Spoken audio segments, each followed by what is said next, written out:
and intense dreadful dancing. The end of the main game of FNAF VR has us getting stuffed into the Freddy animatronic on stage by Glitchtrap and singing a song while he dances in the dining area where we make all of our decisions, where we choose what games we want, etc. However, the question is, why is he dancing? At this point, this man has done nothing to escape the game, yet, he's still trapped in it, and he isn't really able to get out as of yet, so why is this happening? Is it because he's killing again, or was just able to stuff someone in a suit again, which seems to be his kind of kink?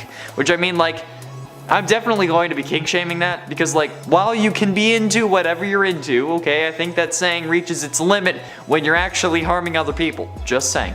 However, his dancing is very weird and became a meme in and of itself, but there still doesn't really seem to be a solid purpose behind it. And at 9, Curse of Dreadful Dancing. The same remains true in the Curse of Dreadbear DLC for Help Wanted, whereby turning the game into blacklight mode, which was only added for this Easter egg given that the DLC has no hard mode levels, turn around and look at the car for around 10 to 15 seconds, which some people believe is a reference to the Midnight Motorist minigame, since after looking at the car you can turn around and see Glitchtrap dancing by a house on a hill similar to how we see FNAF 4's house. He isn't on the same hill, but it seems to indicate that there's a connection between him, a car, and a house. Sound familiar? Well, it should, because it's what we were all thinking was going on in Midnight Motorist in FNAF 6. More on that in a minute. But even when you do this Easter egg, he never gets any closer. He just stays dancing on that hill, which is even more confusing because, why? The only other time we've seen him dance like that was when he stuffed us in the main game, so why is he dancing like it again? And this can happen whether he's possessed you or not, which makes me think that this may not be the Glitchtrap we know after all. And at 8, Midnight Motorist. As I said, we seem to have confirmation that Glitchtrap, aka William Afton, was the one in the Midnight Motorist car based on that Easter egg, right? Well, what if I told you that there was another explanation? That would also explain the dancing. Yeah, you heard that right. All of this may actually be indicating something entirely different from Midnight Motorist. You see, when Glitchtrap was introduced, we thought that he might have been the animatronic, or I guess the person, who came to get Mustard Man's son out of his room since there was footprints with 3 toes. However, most animatronics have 3 toes, so that wasn't much to go on. But now we have some. Since looking at a car and then a house is very clearly meant to be a Midnight Motorist reference, Glitchtrap is on a hill separate to the house, as if he isn't connected directly. And, well, he's dancing. And the only other time we've seen him dance is when he had just killed us at the end of the Pizza Party minigame. So, was the Midnight Motorist minigame just William's second victim, hence the dancing on the hill? Did he take Mustard Man's son after killing Charlotte? Let me know your thoughts down below. And at 7, Bunny Call. The Fazbear Fights book Bunny Call has some shocking implications for the FNAF series, and it relates most to FNAF VR's story when talking about the games. Since in The Man in Room 1280, William requests to be taken to a Fazbear Entertainment storehouse, where he promptly explodes. This would be weird on its own, but then the man who brought him there notices bloody footprints leading towards a shelf. On that shelf is presumably circuit boards, which end up being the same circuit boards scanned to help make the AI in Help Wanted. But this also introduces a virus, an entity that was never supposed to be in the game. That entity, as we learn, is Glitchtrap. But how did this work out so well? How did William's agony or soul end up becoming sentient code in a video game? Even if you possess a hard drive, that doesn't mean you end up becoming the files on that hard drive, right? I guess we don't really know how possession works in the FNAF universe, so it's impossible to say, but how did William's circuit board end up being scanned? Or was this the plan from the beginning? And at 6, First Suit. Glitchtrap is very clearly a callback to William using the spring Bonnie suit, but why is he not using that same suit, or at least a more mechanical one, in the game? It's simple. Do you remember what happened to him? He got spring locked. It would have killed him if not for a mischievous little spirit who refused to let go. So why, if he could choose his own form, would he manifest in the suit that caused him agonizing pain for over 30 years? Exactly. The question here is, was this William's first Bonnie suit? It has the stitch marks that a normal fabric suit would have, especially from back then, and it clearly has a Chuck E. Cheese employee that's inside kind of vibe, so it definitely could be, but we know thanks to fast facts and later information that some of the first animatronics that William ever made were the Funtime robots that we see in Sister Location. And these animatronics weren't even used until Circus Babies was open after after Freddy's announced that it would be closing. So that would mean that the spring Bonnie suit was in full working condition either before those or shortly after. And if this wasn't the first suit, why would he choose to look like this and stand out in a game that is all about looking back at the past? Halfway through in at number 5, Agony Boom. Like I suggested in number 7, I believe that this entire thing was planned. Maybe not from the beginning, but at least from when William discovered how remnant, or I guess possession, works. Because how does a man who has been possessed by a kid for years, who was living off of life support somehow, who survived multiple fires and a spring locking, end up randomly exploding when within proximity to something that he needed to continue, I guess, at least in a way, living? Since technically, according to the dictionary definition of alive, William is not alive. But the thing that bothered me about this is that he exploded. Like, how did he just randomly explode? Just spontaneous combustion? Sure, I can get that. You catch on fire, whatever. But spontaneous combustion? No, I don't think it was random. I think that he planned it. That he had a bomb planted inside of him before he was even spring locked. Too many things worked out for him in this sense. Like, why would scanning circuit boards help improve or even make AI for animatronics in a video game? That doesn't make sense. How is it that they scanned the exact board that William had attached himself to? And like, how did any of this work out for him? Because he had planned it out. He put a bomb inside him so that when he could finally die, he would die in agony, allowing his spirit to grab hold of something. He asked to be brought to that warehouse since he knew he had already set in motion the events that would lead to his next incarnation. He planned it all from the beginning. Plus, it explains how he just, randomly exploded. Because that's still a thing. In it for the cult. While we were fairly certain that William has a hold on Tape Girl, we know he has a hold on Vanny. But is there anyone else that William is controlling? Matt had suggested it even before Security Breach was announced, since the FNAF VR DLC was released in fact. The idea that Glitchtrap is controlling multiple individuals at once. Of course, this would be proven if Tape Girl and Vanessa are two different people, but since we have no frame of reference as to what Tape Girl looks like, we can't be certain. We know how he got a hold of her, but is she still alive, or did William get rid of that loose end and grab onto someone else? Did we play as Vanny? Like, was Vanny the game tester that we were playing as in Help Wanted that gets gotten by Glitchtrap at the end of the game? We don't know. So far we know that he controls one individual, but he was still appearing in Help Wanted. However, when we beat the game and merge with him and get locked in our own mind, the actual Glitchtrap that we see standing behind us in the main lobby goes away, and we're left with a plushie. So maybe he isn't powerful enough to manifest in multiple places, and when he's controlling someone he isn't anywhere else. It's an interesting concept, but what do you think? Is Glitchtrap able to control multiple people at once, or just one at a time? Let me know down below. I think based on the plushie, I think that he can only control one person. Getting close to the end, and at number 3, the one you didn't mean to kill. I still personally believe that Crying Child is the one you should not have killed. It just makes more sense and explains a lot more. And FNAF VR may be providing us some evidence in that direction. Many fans noted the shocking absence of one of the series' most popular characters, Golden Freddy, not appearing once in the game. Not even in parts and service, which is odd given the amount of maintenance that character would need. But there is an appearance of Crying Child, or at least his VR equivalent, given that his room is there along with the nightmare animatronics which only appeared in his mind. So this proves to us that Golden Freddy and Crying Child are two separate entities, and thus Crying Child is not possessing Golden Freddy, as long as you look at it in the right way and are actually not like trying to look for anything or literally anything to counter me. Like when your parent comes into your room to check your cleaning and then starts checking the most ungodly places that you would never think to clean, like inside your TV or under your mattress. Yeah, that's what you're doing by trying to counter that. This separation of characters proves that Crying Child is not inside Golden Freddy, and if that is the case, where did he go when he dies in the hospital with no animatronics around and only his father? Boom, right into Glitchtrap.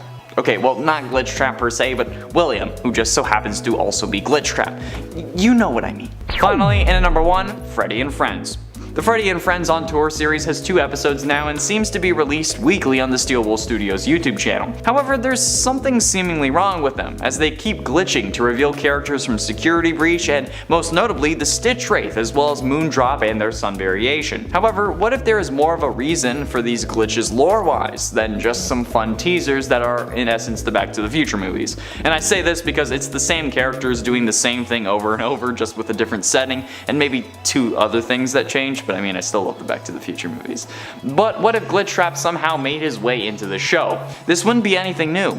Story taking place outside the games happens quite frequently in this series. Take Baby having a fight with Ennard for example. That happens between games in the source code for ScottGames.com. So, with William making an effort to make his way into an animatronic body, what if these clips are him working on that? After all, they are glitches, and just because they're coming out before Security Breach doesn't mean they take place before it. Take FNAF 2, which is a prequel for FNAF 1. These things don't have to appear in order. Therefore, these could very well be after we save Vanny or after William no longer has use for her and went back to possessing technology so that he could take over the Stitch Wraith's endoskeleton at the end of Security Breach. Number 10, Vanessa. Okay, so one of the biggest theories that we have to talk about first, because it plays into other theories that I'm going to talk about, really involves Vanessa. Vanessa is the security guard that we see in Security Breach thus far. I mean, we haven't gotten the game yet, but in all the material about it, and who we also potentially get to play as for part of the game, or interact with if we're playing as Gregory. We've seemingly learned some things about Vanessa and where she came from through emails found in the AR mobile game Special Delivery. If we're right in connecting Vanessa to those emails, it also seems like she has two different personalities warring within herself, and many believe that one of them happens to be Vanny. Vanny is perhaps Vanessa's darker side, and we will learn through playing the game and encountering both Vanessa and Vanny that they are actually one and the same. Number 9, Dissociative Identity Disorder. Dissociative identity disorder, formerly known as multiple personality disorder, usually is caused by severe trauma, and is often described as being a very complex disorder where you experience a disconnect between thoughts, feelings, and even actions. In the case of Vanny, this is likely what she suffers from to a degree. We don't know what has caused her DID, but we do know that it seems to have turned her into an accomplice of Williams. Is it possible that he shared with her information on the killings, and in so doing traumatized her to the point that she became a reluctant and later loyal follower of his, completely cut off from her own actions? Was that the trauma that created a split personality, or did she have the split personality before?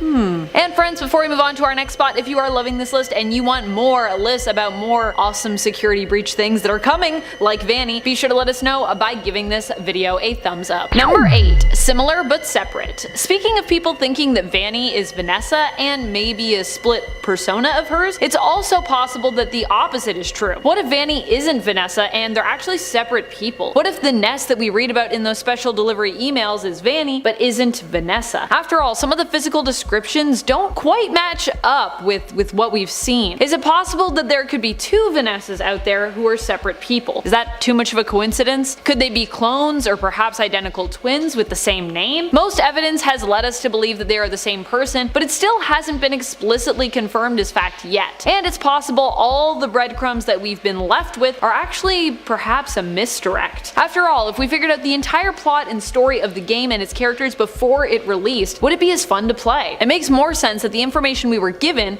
to make us think we know what's going on could actually just as easily be twisted in some way and used to surprise us. Do we even know if Security Breach takes place at the same time throughout? Is it possible that we could be seeing back in time to the 80s as well as forward to the current modern day era? What do you think? In that case, perhaps Vanessa or Vanny is actually a descendant of the other. And it's 7 corrupted code.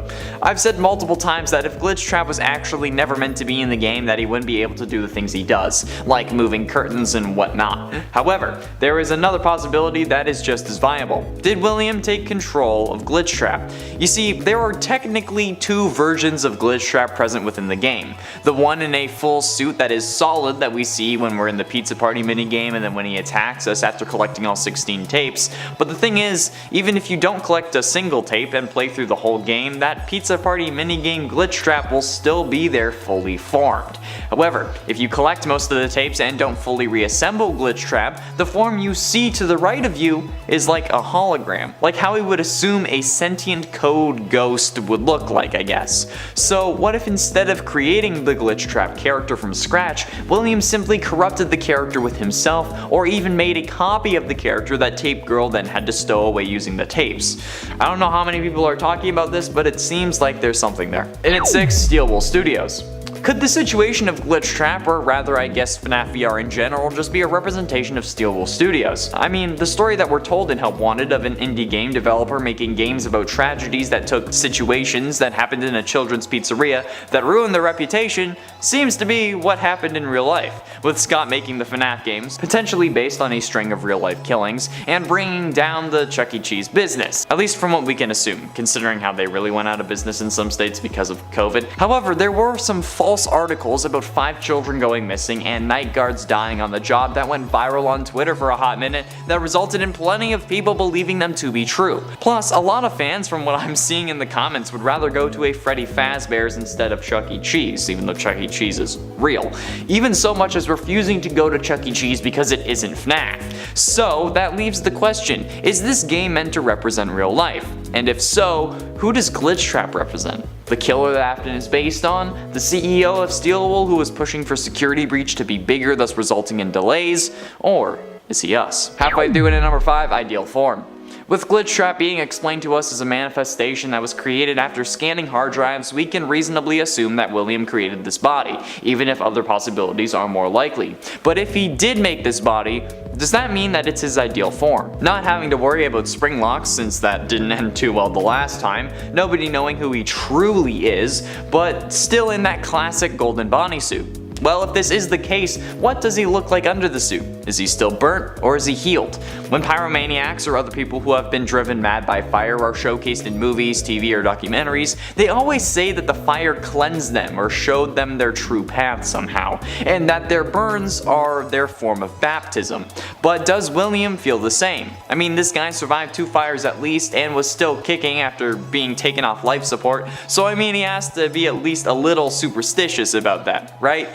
Or, I guess, just suspicious. Either way, I just want to know if this is what his ideal form is, and if it is, how am I supposed to compete with these unrealistic male body standards? Number 3, protagonist. On the other hand, what if Vanny is the protagonist and antagonist of the game? Hear me out. What if we play not necessarily as Gregory or even really Vanessa, though still kind of Vanessa if she and Vanny are one and the same person, as we fight to free ourselves from Williams/Glitch Trap's influence? Huh? That would make for a very interesting game, I think. Perhaps the footage we saw where we're running through the play area is actually Vanny attempting to chase Gregory through that area. Perhaps Vanny has to run as well from other animatronics who are programmed to go after anyone who is in the Pizzaplex after hours. After all, we still assume at this point I think that Vanny is a human, right? Maybe Vanny is the one that the name Security Breach actually refers to, and you are the one who's breaching it in an attempt to capture Gregory, all the while fighting to save him, fighting against yourself. So you're like, I'm gonna get him,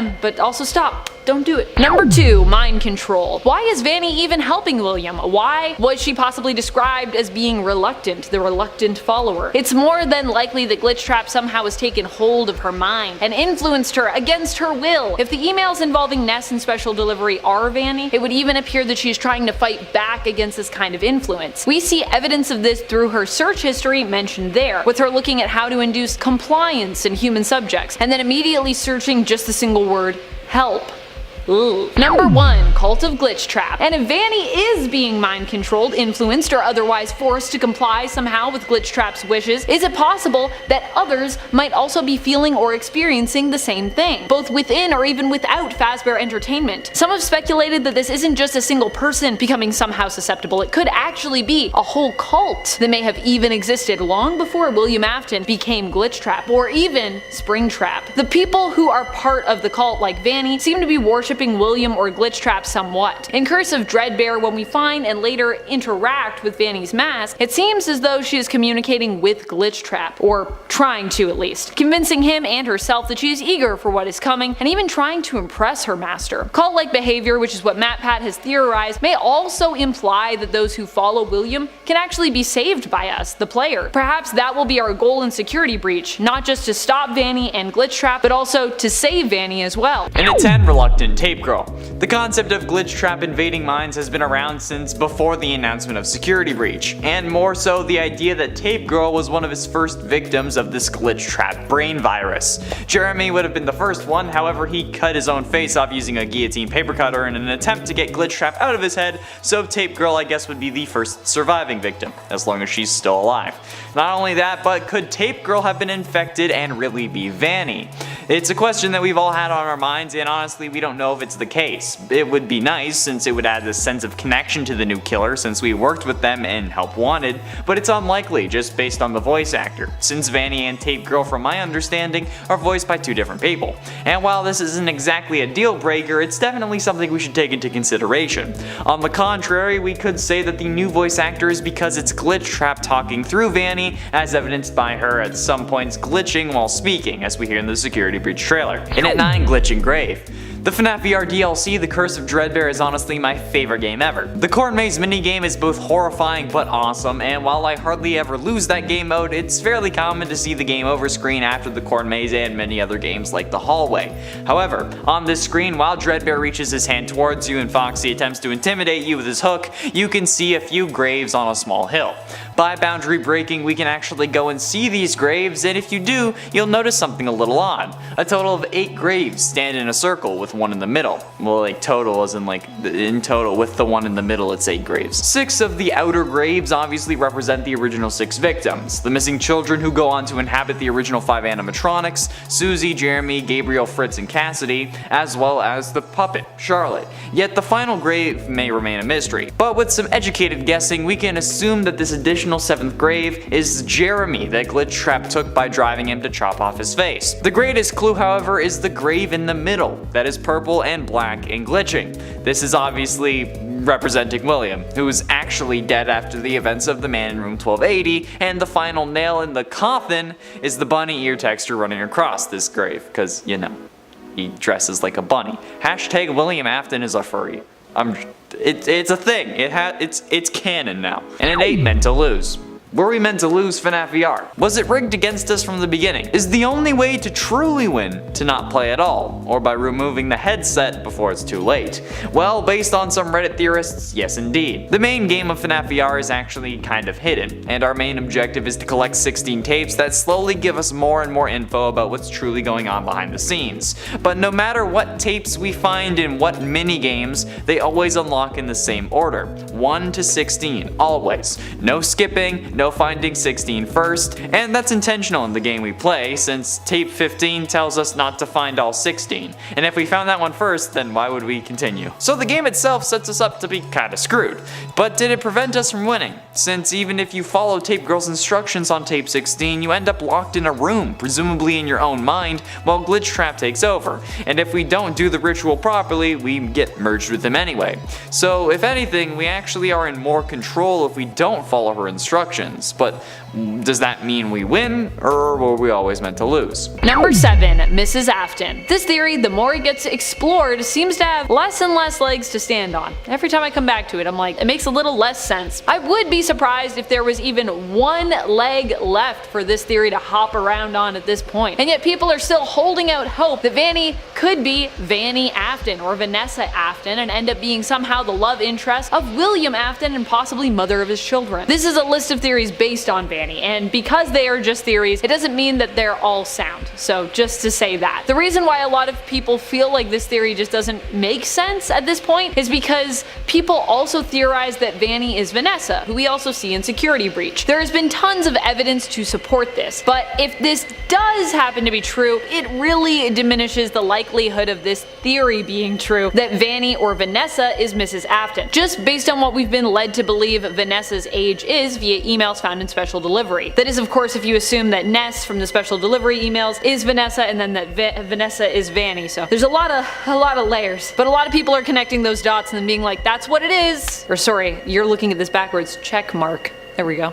Number 6, a new Afton sibling has entered the chat. Another theory when it comes to who exactly Vanny is that she could be of the right age to be another child of William Afton's instead of being his wife or his lover. Of course, that is once again assuming that Vanny and Vanessa are one and the same, and the clues we have towards Vanessa's age also apply to Vanny. Some think that Vanny/Vanessa is choosing to help William Afton because she's been raised to be his accomplice. Being the daughter of William Afton would help us to make more sense of her motivation that she might have have for helping him. Number 5. Elizabeth. Another really wild theory is that Vanny isn't a new daughter of William Afton, but is actually Elizabeth, an old daughter of William Afton's, who somehow survived being killed by Circus Baby, I suppose. Of course, considering that we've been led to believe that it was Elizabeth who possessed Circus Baby in the first place, being dead and then had her spirit freed later on at the end of Pizzeria Simulator in part by Mastermind Henry, this doesn't make a lot of sense.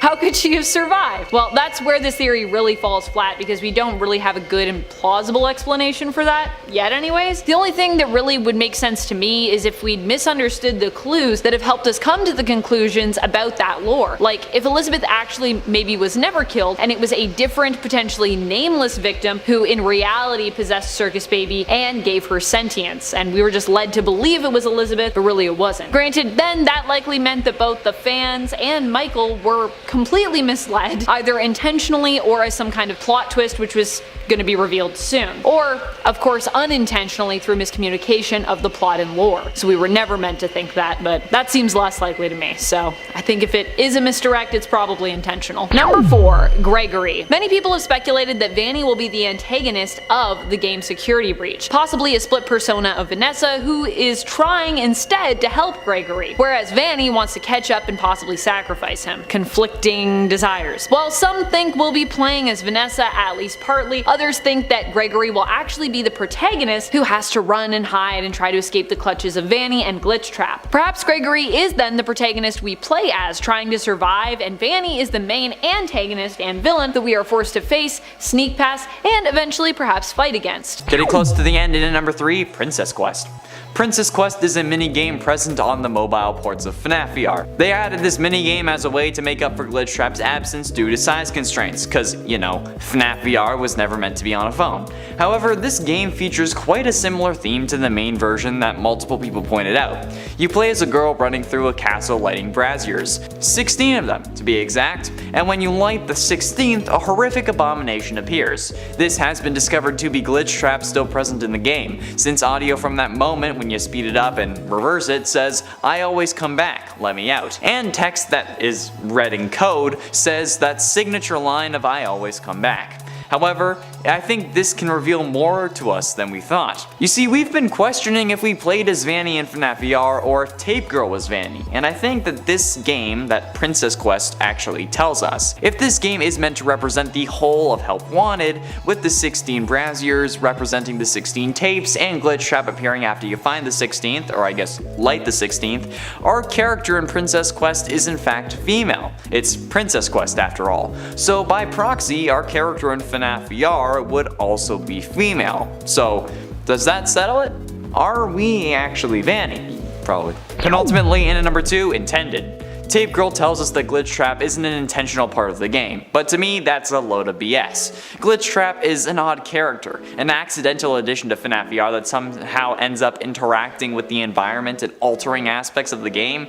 Like, what? I've always questioned why Glitchtrap is able to move around the curtain and even seemingly put us in the Freddy suit at the end of the game. Like, sure, he's technically a spirit, but he's still game code and would have to obey the laws of such, right? So how is he able to move things like the curtain? Like when we're in the pizza party minigame in the final room, he pulls the curtain aside and then gestures for us to come in. How does he do that? When I literally can't move anything unless it's supposed to be interactable. I can't move that curtain. Simple. He wasn't an accident. If he was a glitch, unintentional, how would this ending make sense? Who would have put us in the Freddy suit? We wouldn't crawl in there ourselves after all.